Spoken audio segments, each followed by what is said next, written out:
Allez, salut à tous et retour en arrière sur la cérémonie Ballon d'Or qui s'est déroulée hier. Vous le savez, Rodri couronné qui succède à Léo Messi qui avait remporté le titre l'année passée. Donc on attendait tous Vinicius qui n'a pas été récompensé. On reviendra sur la polémique et notamment sur les critères de vote qui ont peut-être ôté le titre à Vinicius Junior qu'on retrouvera très certainement l'année prochaine, peut-être, pourquoi pas. Lors de la cérémonie. En tout cas, on a eu d'abord la récompense du meilleur jeune, Lamine Yamal. Lamine Yamal, vous le voyez, qui ne cesse que d'allonger sa liste de records. C'est juste impressionnant à l'âge de 17 ans. Vous le voyez, lui qui a remporté lors de cette cérémonie du Ballon d'Or le trophée du Copa.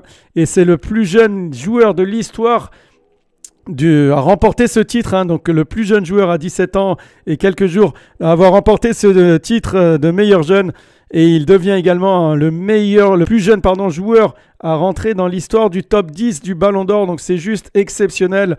En quelques jours, Lamine Yamal a allongé cette liste déjà très impressionnante de records, puisque je rappelle, ce week-end, il avait été le plus jeune buteur de l'histoire d'un Classico avec le Barça, donc c'est juste impressionnant ce qui nous fait le jeune espagnol en tant que Marocain.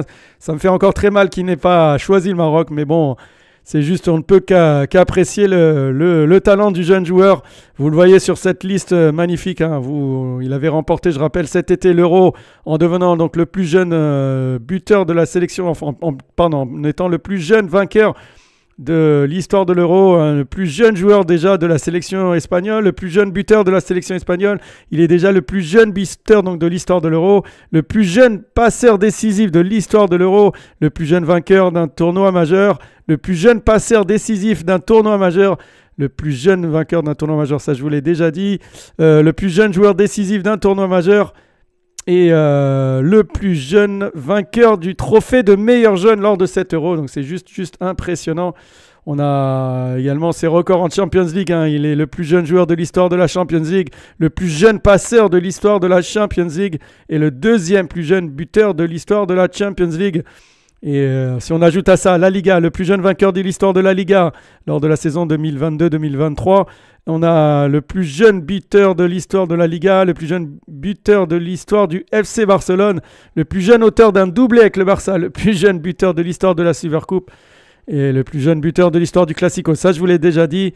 Et c'est le deuxième plus jeune joueur de l'histoire à remporter le trophée du joueur du mois qu'il avait reçu il y a quelques jours, puisqu'il avait été élu, je rappelle, joueur de la Liga au mois de septembre. Il avait succédé à un autre Barcelonais, Rafinha, lui, élu meilleur joueur de championnat lors du mois d'août. Donc impressionnant cette liste de records pour le jeune prodige du Barça qu'on retrouvera dans les prochains jours, lors des prochaines échéances, lors des matchs que l'on commentera sur la chaîne avec le Barça.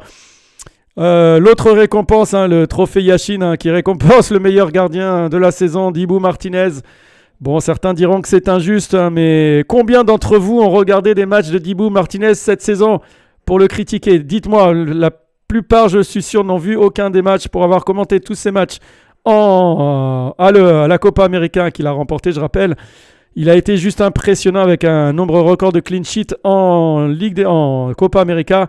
Alors vous me direz, oui, il y a peut-être des meilleurs gardiens que lui en Première Ligue, mais n'oubliez pas qu'il joue à Aston Villa. Il n'est pas dans le Big Four. Il n'a pas la même défense, il n'a pas les Saliba, il n'a pas les Van Dijk, il n'a pas les Kyle Walker ou les Nathan Ake ou bien Nathan Ake pour ne citer que en défense. Donc c'est normal qu'il encaisse plus de buts. Je vous assure que pour moi, c'est pas immérité au vu de la saison qu'il a fait. Il a été monstrueux. Pour ceux qui me disent que c'est totalement immérité, je pense que la plupart d'entre vous n'ont pas vu ces matchs cette saison. Et ok, il y a Ederson a été blessé pendant longtemps cette saison. Il a été absent à la Copa América, je rappelle. Il n'a pas remporté le titre. Alisson non plus, qui a été blessé également pendant un moment. Raya, qui a été élu meilleur gardien de Première Ligue, peut-être aurait pu l'obtenir. C'est vrai qu'il n'a pas remporté de titre avec Arsenal. Peut-être que la Copa América a fait pencher la balance. Et donc, on va d'ailleurs revenir sur Rodri. Rodri, justement, pour comprendre pourquoi Rodri a été élu Ballon d'Or aux dépens de Vinicius. Il faut comprendre qu'il y a un système de vote. C'est un peu, ça me fait rappeler un peu l'épisode Ribéry. Je rappelle que Ribéry, à l'époque où il n'a pas eu le Ballon d'Or, devancé par Messi et donc Ronaldo, il en avait voulu pendant un long moment aux journalistes.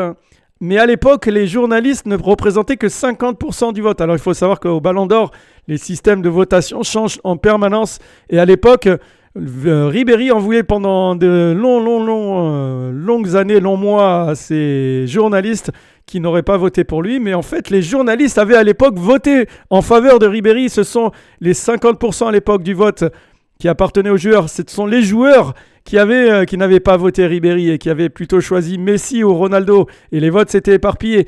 Et donc, cette année, ce sont les journalistes qui ont voté. Il n'y a pas de joueurs qui ont voté.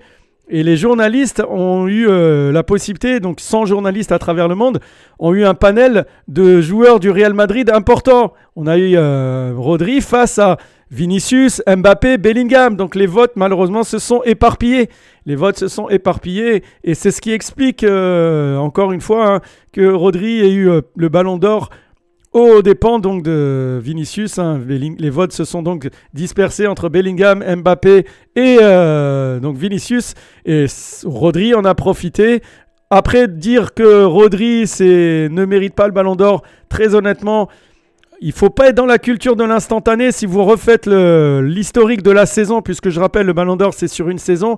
Effectivement, Rodri ayant été blessé ces dernières semaines, on n'a pas pu trop le voir, mais il a fait un Euro monstrueux. La Ligue des Champions, qu'il n'a pas gagné, certes, avec Manchester City, a été quand même de belles factures et je trouve qu'il a fait une très très belle saison.